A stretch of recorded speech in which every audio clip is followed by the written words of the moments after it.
A reportagem da Rani Veloso. É isso, após a reunião de líderes da Câmara dos Deputados, o presidente Hugo Motta anunciou esforço concentrado para a próxima semana, com cerca de 60 itens na pauta, incluindo o projeto que proíbe cobranças das bagagens de mão por companhias aéreas e o aumento da pena para adulteração de bebidas com metanol.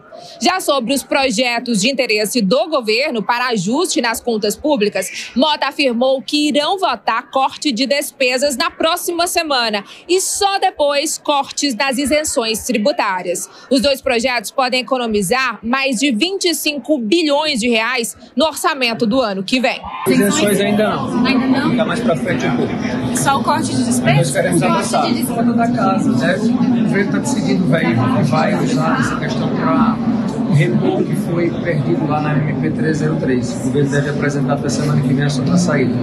Queremos também avançar nessa pauta do corte linear nas isenções tributárias. O líder do PT na Câmara, Lindbergh Farias, afirmou que o governo irá enviar um projeto de lei com caráter de urgência para a taxação das bets, bancos e fintechs. Segundo o deputado, a ordem é do presidente Lula. Com a medida, são esperados mais de 10 bilhões de reais. Com críticas duras ao ministro da Fazenda, o líder do PL na Câmara dos Deputados, Sóstenes Cavalcante, disse que a oposição não dará votos a manobras do governo em propostas que já foram barradas, como pontos da medida provisória alternativa ao IOF. Após a publicação do acórdão do julgamento do núcleo crucial da tentativa de golpe, o líder do partido de Bolsonaro voltou a cobrar a anistia e disse que daqui a 15 dias o assunto será debatido novamente na reunião com líderes para assim entrar na pauta do plenário da Câmara.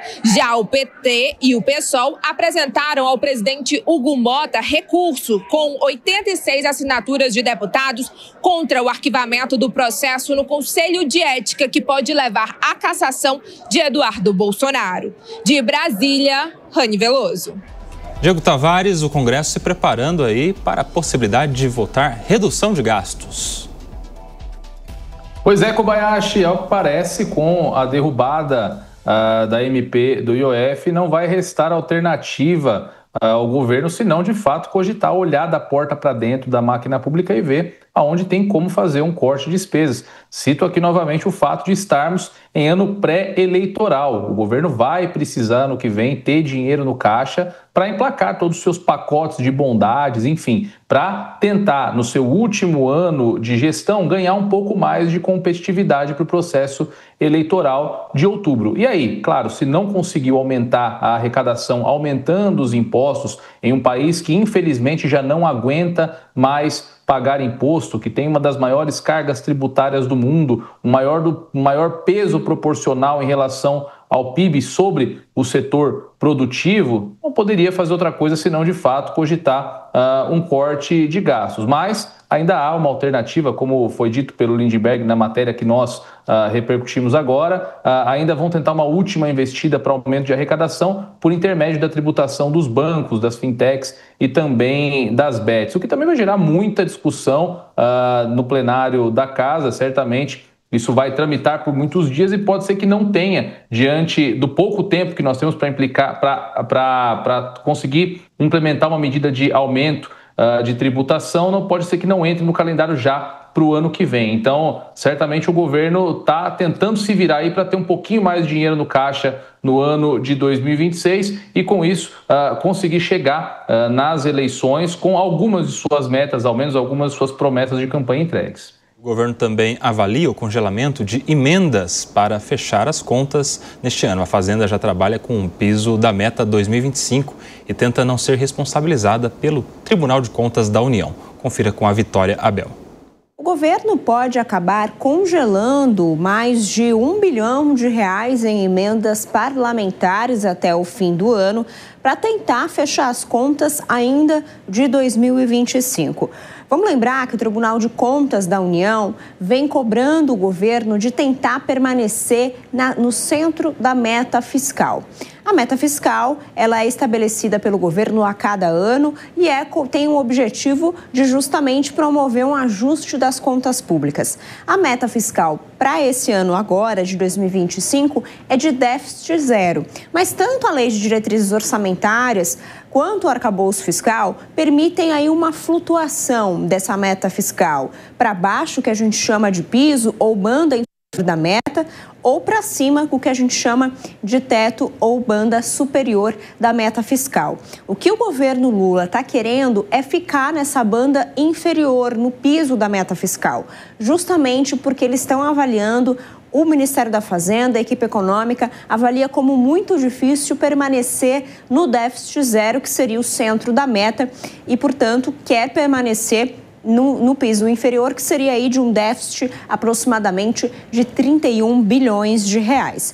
No entanto, o Tribunal de Contas da União tem uma interpretação e vem cobrando o governo que ele deve permanecer no centro da meta estabelecida, portanto, no déficit zero. O governo, em meio a esse questionamento do TCU, achou melhor parar tudo, parar os pagamentos e depois tentar justamente ver se o TCU vai ou não aceitar, validar o uso dessa banda inferior da meta fiscal. No meio de toda essa dúvida, o governo vai precisar, então, paralisar o uso dessas emendas parlamentares, principalmente emendas de comissão que ainda não tinham sido pagas.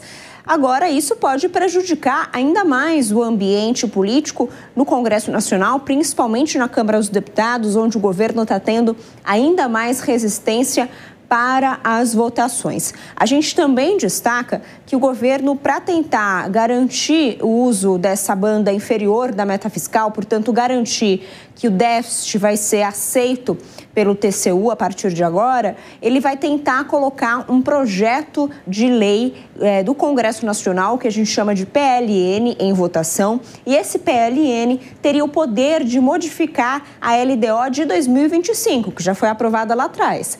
E essa modificação seria justamente para dar mais segurança jurídica, um texto que pudesse garantir que o governo tem sim direito de trazer, de seguir a banda inferior da meta fiscal. O TCU, por enquanto, o ministro relator, Benjamin, disse que o governo tem um aval aí para justamente, por enquanto, seguir a banda inferior da meta, mas tudo vai depender da votação do plenário do TCU para saber se o governo vai ou não poder ficar em déficit nesse ano de 2025. Diego Tavares, deixa eu te chamar para entender essa possibilidade de um congelamento das emendas, porque os motivos técnicos a Vitória Bel já trouxe. Mas, de alguma maneira, isso tem o seu viés político também, né? Porque com esses argumentos técnicos todos, o governo coloca um bode na sala na relação com os parlamentares, né? Um aceno, ó, pode ser que não haja mais essas emendas. E aí isso vai naturalmente abrir uma outra frente de negociação, reaproximação, interesses de lado a lado, tanto do governo para com os parlamentares, quanto dos parlamentares para com o acesso a essas emendas parlamentares, né, Diego Tavares? Olha, Koba, pode ser sim uma jogada estratégica do governo nesse sentido, mas eu acredito que realmente seja dificuldade com o orçamento. E esse bode na sala que você cita muito bem, certamente não vai ser encarado com toda essa tecnicidade pela maioria dos parlamentares, que nada mais são do que despachantes de emendas. A grande maioria dos deputados não são propriamente deputados de esquerda ou de direita ou que têm posicionamentos claros sobre os grandes temas. São deputados que são eleitos para ser um grande capitalizador de recursos para suas bases eleitorais. Se elegem e se reelegem naquele ciclo de chegar ao parlamento, trazer dinheiro para sua base e com esse dinheiro os prefeitos montam lá o palanque e, enfim, fazem a fama do deputado que é o grande captador de recursos da região. Esses deputados geralmente não querem saber muito sobre a parte técnica, sobre orçamento, sobre o que votam e como votam. São base do governo único exclusivamente para ter acesso a esse dinheiro. Quando essa torneira se fecha, esses deputados, principalmente no contexto de ano eleitoral, acabam tendo um pouco mais de dificuldade